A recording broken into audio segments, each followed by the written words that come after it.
Good morning po mga ka-blissful! Hey! Napaka-warm po today. And I'm so glad. Nakakalakad na naman po tayo.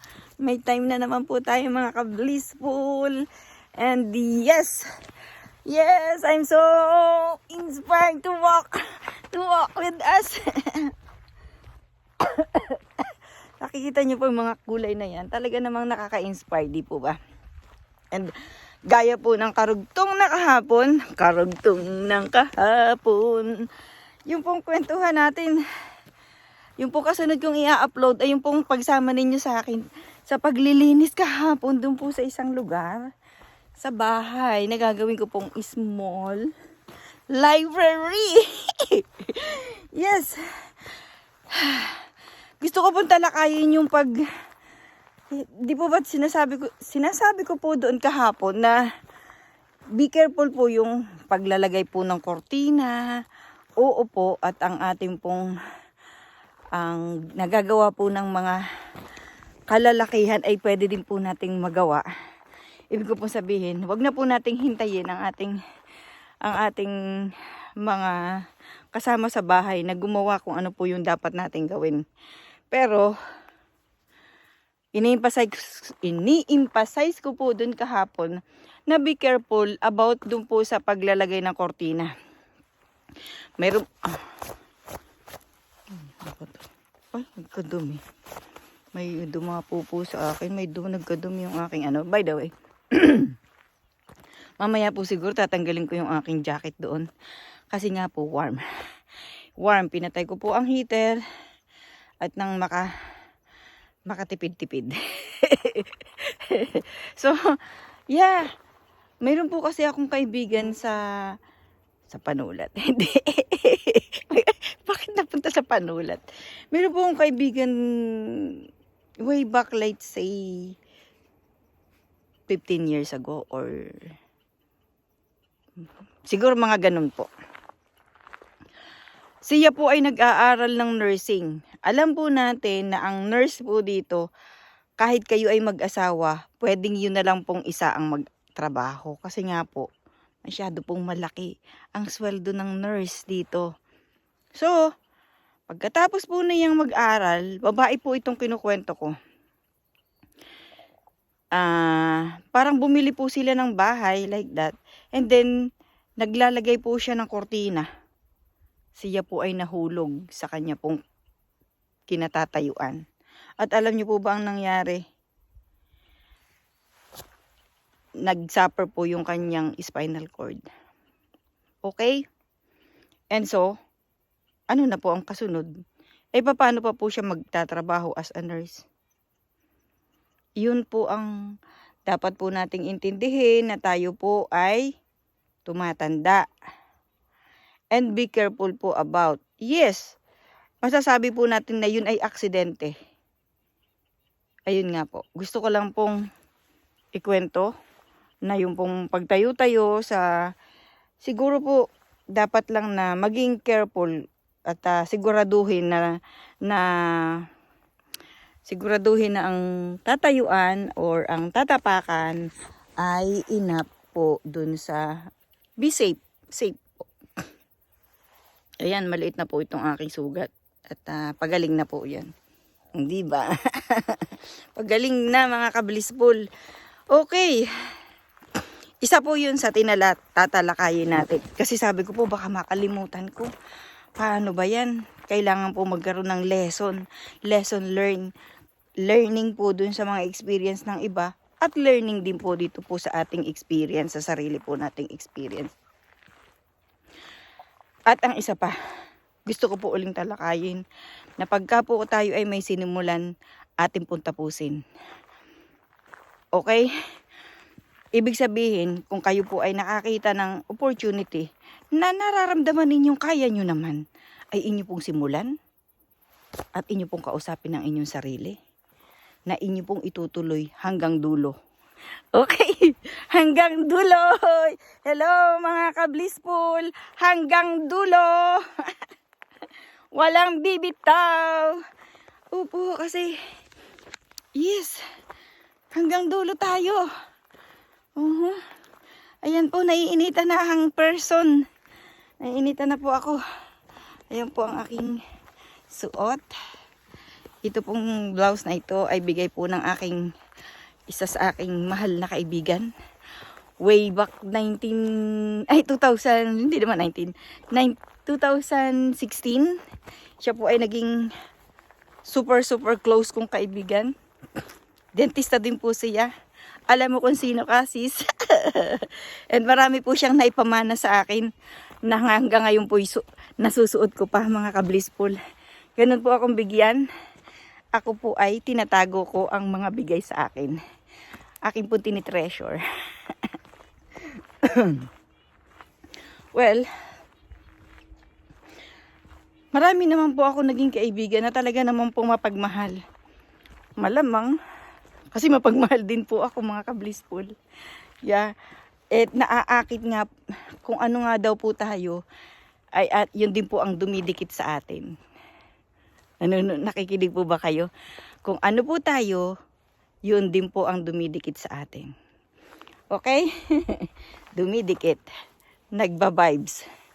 Okay? Kung positive po ang dala natin, positive din po ang dadating sa atin. Para siyang ano, no?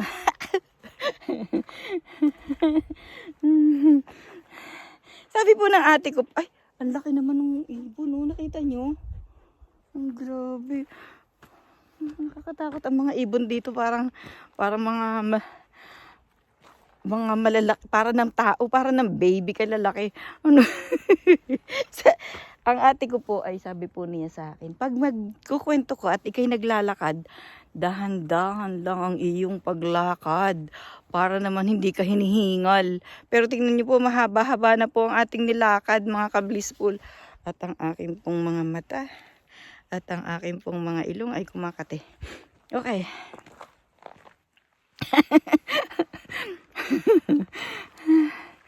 Ay, salamat ako'y nakalabas. 2 days po akong hindi naglakad, mga ka-blissful.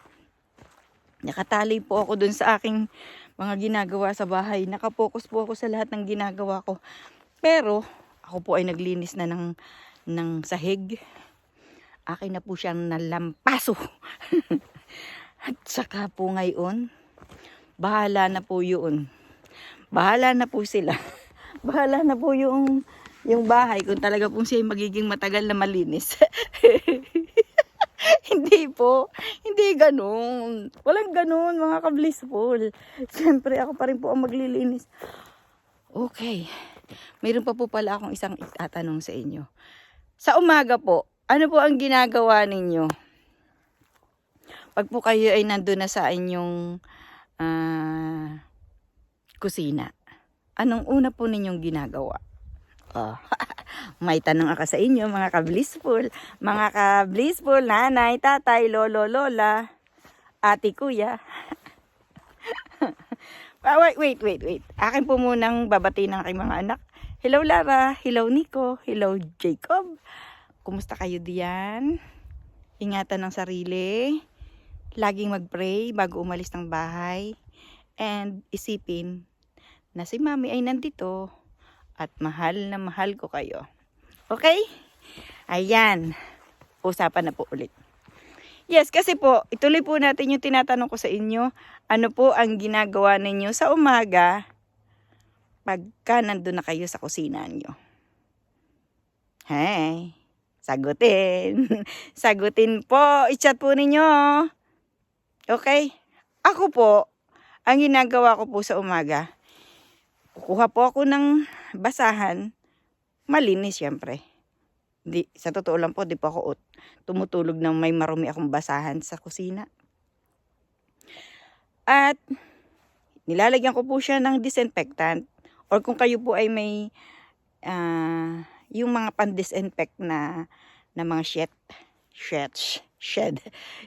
What? Okay, wait. Yung pong mga, what do you call that? Nauso na yun eh. Pero hindi po kasi ako ganun eh. Ako po ay isang matipid na ina. Ang binibili ko po yung disinfectant na liquid. Lalagay ko po sa aking basahan. at akin pong pinupunasan ang lahat ng ibabaw, ang counter ng aking kusina. Nakita nyo naman po, mahaba po yun at marami. Pero yun po ang una kong ginagawa. Bakit?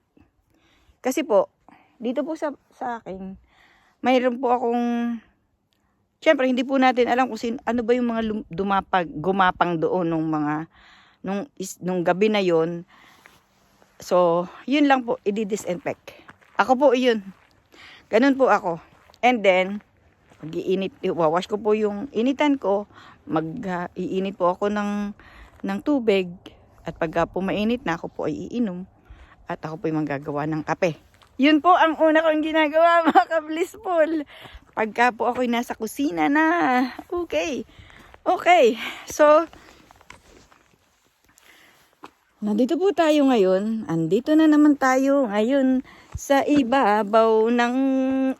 Nasa gate po tayo. Sa gate. Ayan. Intentionally ko pong inaayos ang buhok ko. Para pagharap ko naman po sa inyo ay ako po ay maganda. Maganda at kaaya-aya po akong tingnan, mga ka-blissful. Ito na nga lang po ang aking magagawa sa inyo. Sa aking sarili. Sa akin po muna, di po ba? Na ma-inspired po kayo kahit po sa ganyan lang ang akin pong maipapakita sa inyo. Pero, isang malaking tulong po kayo sa akin, mga ka-blissful, sa pag-unlad po ng aking personalidad. Kahit po ako'y nag-iisa at walang kasama sa paglalakad, si Bo po ay naandun at kumakain. Pinagluto ko po siya ng manok, mga ka-blissful. Akin pong inilaga ang manok po niya at sinamahan ko po ng kanyang pagkain. Para naman po may variety na yung kakainin niya. Para po yung mga manok ko, pinagsaing ko rin po sila. Parang nakabono sila ngayon. Pinagsaing ko po sila. So, mayroon pong variety yung kanilang pagkain. Parang piyesta, ano po. Parang nakapiesta naman sila. So, ayan. Parang kaya ko po ngayon gumawa dun sa garden. Tingnan nyo. Bibigyan pa talaga ako ng pagkakataon ng panahon. Parang gusto kong kumuha. Tingnan niya po. Oh. Ganda ano. Ay naku. Kakainin lang ito ng mga mouse sa bahay. Baka ano po ito yung wild. Ano po siya. Pagkatapos pong mamulaklak ng wild roses. Ayan na po yung nangyayari sa kanya. Diba? Grabe. Ang ganda po. Ano po.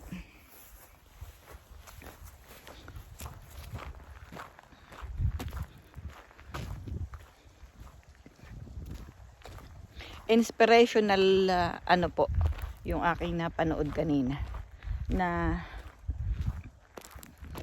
gawin nating inspirasyon tayo ng iba. Diba? Be inspiration of others. Galing. Meron din po akong mga pinanonood na para po ako'y ma-inspire din. Para din po maging channel din ako ng inspirasyon. Maging channel din po ako ng blessing. Di po ba pagka may nanonood sa inyo tapos nai-inspire sa inyo, di po ba nakakapagbigay kayo ng blessing sa kanila? Di po ba? Ay, ano po ako, wala po akong hikaw, pero it's okay lang po. Ako naman po nandito naman po ako sa sa kabukiran. Sa kabukiran. ang ganda po yung kumbaga yung na-express ninyo yung sarili ninyo. Di po ba? At yung naisip ko nga po kanina nung kinakarli ko po yung buhok ko. Pagkaligo ko po bago po pala ako maligo, naggawa po ako ng asin at saka po yung olive oil. Pinaghalo ko po and then inano ko po. Hindi na po sa mukha kasi medyo lagi ko pong nililinis yung mukha ko. Kaya hindi ko na po siya kinuskus. Start po dito hanggang sa paa ko. Kinuskus ko po. And then, yeah, ganun po. Pangalaw, every two weeks po ginagawa ko po iyon eh. Saan na? Saan na tayo babalik? Ay, ganito. Nung pong ginagawa ko yung inaayos ko po yung buhok ko, akin pong tinutuyo, akin pong dinadry. Naiisip ko po na, kung hindi mai-inspired yung sarili ko na makita na ako ay maayos, may ganda, kasi inaayos ko yung sarili ko. Eh di kahit po sino makakita sa akin, hindi rin sila mag-aayos. Kasi ano po siya eh, parang pagka po may magandang tao, di ba may mga artista, talaga naman po may mga artista na magaganda, di po ba? Nakaka-inspired po sila pag pinanonood. Ay, isa-isahin. Di syempre ang akin pong ipaglalaban ay si Sharon Cuneta. Hello, Sharon! Sana makita tayo in the future. Can I hug you, Sharon? So, una na po si Sharon. Talaga namang napakaganda po ng kaniyang mga kamay. Hindi po ganito, mga ka-blissful. And, nagiging model natin sila. And yeah, nakaka-inspired po sila, di po ba? What I mean is, kailangan tayo ay hindi lang kalungkutan. Kasi nga po, pagkakalungkutan yung ating hinugot sa unang minuto ng araw natin, tayo po ay matatapos na tayo ay hindi masaya, mga ka-blissful. Kaya kailangan pong maging masaya lagi. Lagi lang masaya. Lalo na kung ang nakikita ninyo ay ganyan kaganda. Parang gusto kong kunin yung mga color na yan at ilagay ko lang sa aking kusina eh. Pwede kaya? Pwede naman. Ayun nga po, malapit sa bahay. Lahat po ay ganun. Grabe.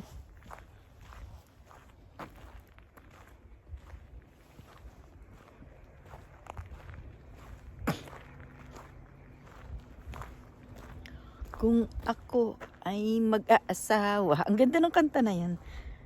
Pipiliin ko. Pipiliin ko. Siguro sabi ninyo, ano kaya yung babae na yun? Ano kaya yung doktor na yun? Doktor ba yun? Alam niyo po ba na yung pangalang ko yung karugtong nung pangalan ko na doktor, wala pong makakapagtanggal noon eh, di po ba? Di po ba kahit nga po ako'y mamatay, nandun yun dun sa aking nicho. Nasa nicho ko nakapangalan. Kasi yun po yung aking pinaghirapan, mga ka-blissful. Wala pong makakatanggal noon. Kahit sino.